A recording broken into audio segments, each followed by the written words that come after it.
ალტერნატივების ფორმირება. ტრენინგის ამ სესიაში განვიხილავთ თუ როგორ უნდა მოხდეს პოლიტიკის ალტერნატივების ფორმირება პრობლემისა და მიზნების საფუძველზე. ჩვენ შევეხებით რამდენიმე ძირითად საკითხს. პრობლემის გადაჭრის ალტერნატიული გზების გამოვლენა, ალტერნატიული გზების განსაზღვრის ეტაპები, ალტერნატიული სცენარების სპექტრი და სახეები, როგორ მივდივართ შერჩეულ ალტერნატივამდე. აღნიშნული ეტაპი წარმოადგენს RIA-ს პროცესის მესამე ნაწილს. ალტერნატივების ფორმირებისას სასურველია უკვე განხორციელებული გქონდეთ დაინტერესებულ მხარეებთან სათანადო რაოდენობის კონსულტაციები, რაც დაგეხმარებათ ალტერნატივების უკეთ ფორმირებაში. პრობლემის გადაჭრის ალტერნატიული გზების გამოვლენის პროცესში ძალიან მნიშვნელოვანია გაითვალისწინოთ, რომ არასწორად შერჩეულმა ალტერნატივებმა შესაძლოა რეგულირების ჩავარდნამდე მიგვიყვანოს. მნიშვნელოვანია ისიც, რომ შემუშავებული ალტერნატივები იყოს რეალისტური და გამომდინარეობდეს როგორც თქვენს მიერ ფორმულირებული პრობლემიდან, ისე მისი გამომწვევი მიზეზებიდან, რაც RIA-ს პროცესის პირველ ეტაპზე განისაზღვრა. გარდა ამისა, ალტერნატივები უნდა პასუხობდეს თქვენს მიერ მეორე ეტაპზე ჩამოყალიბებულ მიზნებს. ხშირ შემთხვევაში რეგულაციით ან კანონმდებლობით საკითხის რეგულირება არ არის ერთადერთი გზა პრობლემის მოსაგვარებლად. საჯარო მოხელეები ხანდახან მიდრეკილები არიან სცადონ პრობლემის მოგვარება რეგულაციების შემოტანით ან კანონმდებლობის ცვლილებით. ზოგიერთ შემთხვევაში ეს შესაძლოა კონტრპროდუქტიული იყოს. გამოცდილება აჩვენებს, რომ რეგულირება ხანდახან შესაძლოა ძალზედ ძვირი დაჯდეს და განიცადოს მარცხი. ამიტომ აუცილებელია ფორმულირებული ალტერნატივები აჩვენებდეს პრობლემის გადაჭრის სხვადასხვა შესაძლებლობებს. RIA-ს პროცესი გეხმარებათ დაინახოთ გამოწვევების გადაჭრის უფრო ფართო სპექტრი. ალტერნატივების ფორმირებისას ყოველთვის ძალიან ღირებულია კონსულტაციების პროცესი. ამან შესაძლოა მიგიყვანოთ პრობლემის გადაჭრის ინოვაციურ გზებამდეც, რისი ალბათობაც ნაკლებია კონსულტაციების გარეშე.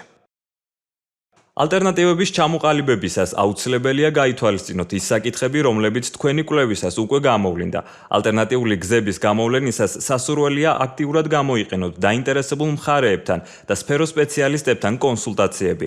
ამ დროს შესაძლებლობა გეძლევათ მიიღოთ მეტი ინფორმაცია და პრობლემის გადაჭრის ინოვაციურ გზებსაც მიაგნოთ.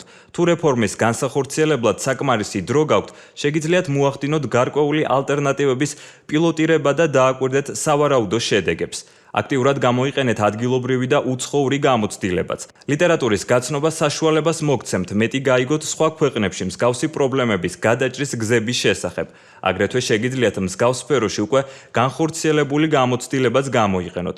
თუმცა სხვა ქვეყნებში ამავე პრობლემის გადაჭრის გზები სრულად რელევანტური ვერასდროს იქნება.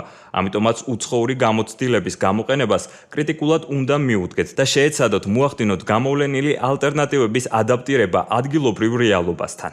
გარდა ამისა, შესაძლოა გამოიყენოთ საქართველოში მსგავსი რეფორმების განხორციელების უკვე დაგროვილი გამოცდილებაც.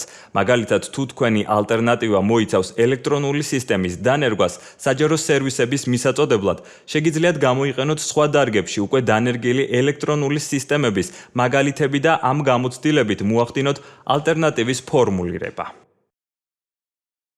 უპირველეს ყოვლისა, ალტერნატივების ჩამოყალიბებისას უნდა გაითვალისწინოთ, პასუხობს თუ არა ალტერნატივა ჩამოყალიბებულ პრობლემას, მის გამომწვევ მიზეზებსა და შედეგებს. თუმცა გაითვალისწინეთ ისიც, რომ ერთი ალტერნატივით შესაძლოა ყველა იდენტიფიცირებული პრობლემა ვერ მოგვარდეს. თუ შემოთავაზებული ალტერნატივა არ ეხმიანება კვლევის შედეგად გაანალიზებულ პრობლემებს, ის საწყის ეტაპზევე უნდა გამოირიცხოს. ხანდახან შესაძლოა საინტერესო იყოს ისეთი ექსტრემალური და სასურველი ალტერნატივების შეფასებაც, რომლებიც პრაქტიკაში განუხორციელებელია, მაგრამ გამოსადეგია შეფასების მიზნებისთვის. ალტერნატივების შეფასებისას აუცილებლად ისმის კითხვა, თუ რასთან მიმართებაში ვაკეთებთ შეფასებას. სწორედ ამიტომ არის აუცილებელი ჩაურევლობის, იგივე არაფრის კეთების, სცენარის გათვალისწინება. ჩაურევლობის ალტერნატივა არის ის სცენარი, რომელთან მიმართებაშიც ვაკეთებთ ზეგავლენის შეფასებას. ამიტომ ის ყოველთვის არის პოლიტიკის ერთ-ერთი ალტერნატივა და მისი აღწერა მოცემული უნდა იყოს RIA-ს ანგარიშში. RIA-ში ვხვდებით ალტერნატიული სცენარების ფართო სპექტრს, ჩაურევლობას, ცნობიერების ამაღლებას, თვითრეგულირებას, თანარეგულირებას, საბაზრო ინსტრუმენტების გამოყენებას, მოქმედი ნორმატიული ჩარჩოს ცვლილებას და ახალი რეგულაციის შექმნას. აგრეთვე ხშირ შემთხვევაში ვახდენთ ამ ალტერნატივების ტიპებიდან კომბინირებული ალტერნატივის შექმნას, რომელიც უკეთ აღწერს მიღწევად რეალისტურ ალტერნატივას. ტრენინგის შემდგომ ნაწილში დეტალურად გავივლით ალტერნატივების თითოეულ ტიპს. ჩაურევლობის ალტერნატივის სცენარის გათვალისწინება აუცილებელია, რომ გქონდეს ის შესადარი პირობები, რასთან მიმართებაშიც ვახორციელებთ ზეგავლენის შეფასებას. როგორც უკვე აღვნიშნეთ, ჩაურევლობის ალტერნატივა არის ის სცენარი, რომელიც ყველა რიაში სავალდებულოა და მისი აღწერა უნდა იყოს მოცემული ანგარიშში. აღსანიშნავია ისიც, რომ უმოქმედობის სცენარის დახასიათება დეტალურად ტენდენციების დონეზე ხდება საბაზისო სცენარში. ხოლო ალტერნატივების ქვეთავში ვახდენთ ამ შედეგების შეჯამებას. ჩაურევლობის ალტერნატივაში ასევე აღვწერთ იმ პოტენციურ ცვლილებებს კანონმდებლობაში ან ტენდენციებში, რომლებიც მოხდება იმ შემთხვევაში, თუ პრობლემის მოსაგვარებლად არაფერი გაკეთდა. ხშირად საჯარო პოლიტიკაში პრობლემების დიდი ნაწილი მომდინარეობს საზოგადოების ცნობიერების დაბალი დონიდან. ამიტომ გამოსადეგია ისეთი სცენარების გამოყენება, რომლებშიც ვახდენთ მოქალაქეების, ბიზნესების და სფეროში ჩართული პირების ცნობიერების ამაღლებას. მაგალითად, თუ მუშაობთ შეშის ღუმელების ეკოდიზაინის რიაზე, მოსახლეობის ცნობიერების ამაღლება შეშის არსებული ღუმელების ჯანმრთელობაზე უარყოფითი ზეგავლენის შესახებ შესაძლოა იყოს პრობლემის გადაჭრის ერთ-ერთი შედარებით იაფი ალტერნატივა.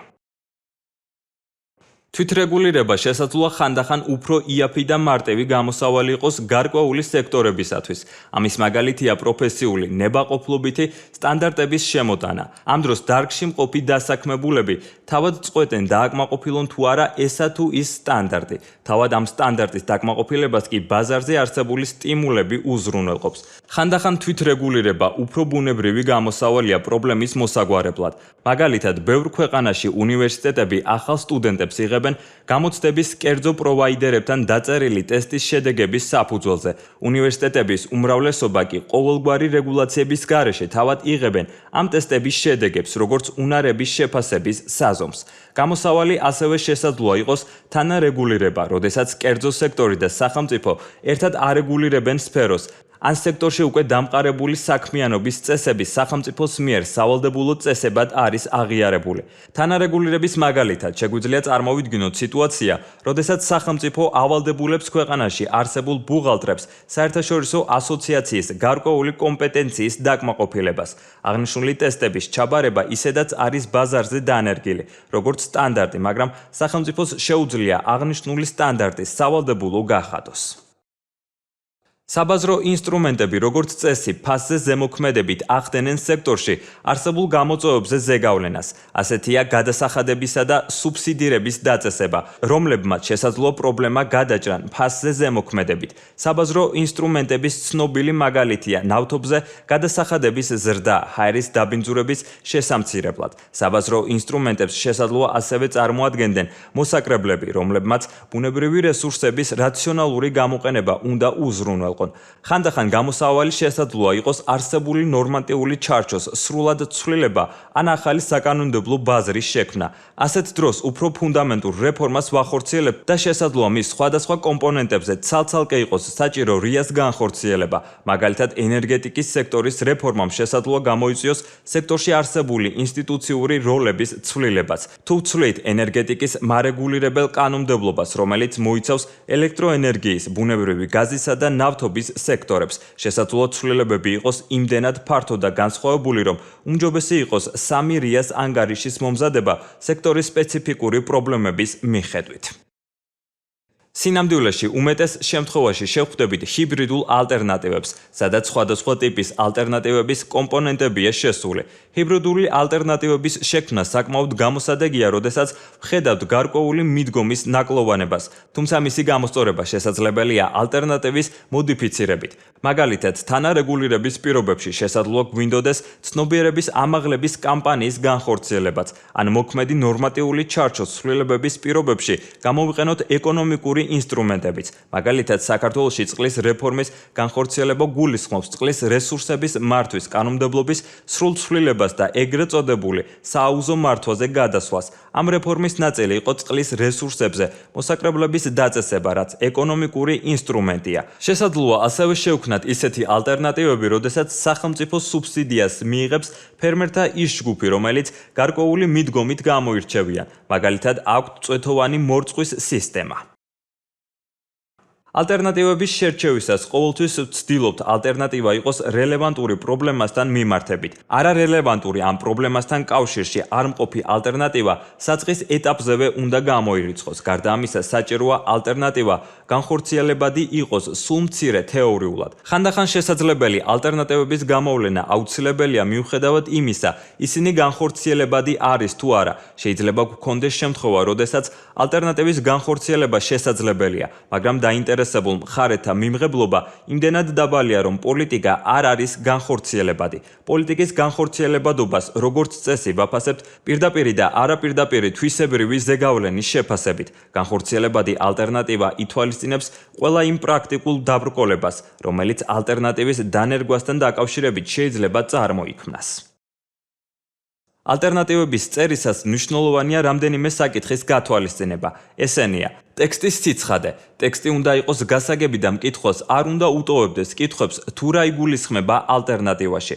დაშვების აღწერა. აღწერილი უნდა იყოს ყველა დაშვება იმის შესახებ თუ როგორ მოხდება ალტერნატივების განხორციელება. ლოგისტიკური საკითხების აღწერა. ნათლად უნდა ჩანდეს თუ როგორ მოხდება რეფორმის გატარებასთან დაკავშირებული ლოგისტიკური საკითხების აღსრულება. ალტერნატივის განსახორციელებლად საჭირო სამართლებრივი ან საკანონმდებლო ცვლილებების აღწერა. თითოეული ალტერნატივისთვის განკუთვნილი ქვეთავის ბოლოს სასურველია მოკლედ იყოს აღწერილი ალტერნატივების განხორციელებასთან დაკავშირებული ის რისკები და შესაძლებლობები, რომლებიც თავიდანვე ცხადია და გათვალისწინებულია მათ ჩამოყალიბებისას.